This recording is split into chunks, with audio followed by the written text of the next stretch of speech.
Voyons voir ce qu'un sandwich fait à mon taux de glucose. Donc ça, c'est un sandwich que énormément de personnes mangent très régulièrement. Dedans, il y a du pain blanc, du fromage, du jambon, du beurre et un peu de salade. Et je suis super curieux de voir un petit peu l'impact que ça va avoir sur ma glycémie en mangeant tout ça. C'est parti.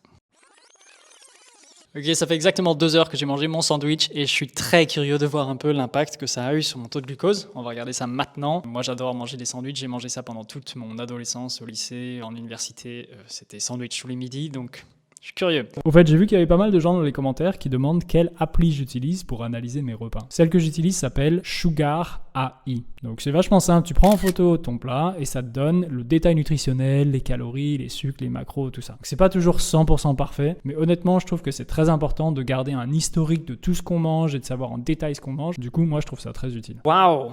Ok. On voit qu'il y a quand même un sacré pic de glycémie. Plus que ce que j'imaginais. Bon, bah c'est normal, il y a quand même beaucoup de glucides. Le pain, il y a beaucoup de glucides, mais c'est vrai que je m'attendais à ce que ce soit un petit peu moins haut parce qu'il y a plus de gras, un tout petit peu de fibres en fait avec la salade. Donc ça montre quand même que même quand on mange des choses qui paraissent un tout petit peu plus équilibrées, ben finalement, si c'est vraiment très riche en glucides, ça va clairement avoir un impact et un pic de glucose. Dites-moi dans les commentaires ce que vous voulez que je teste la prochaine fois. À bientôt.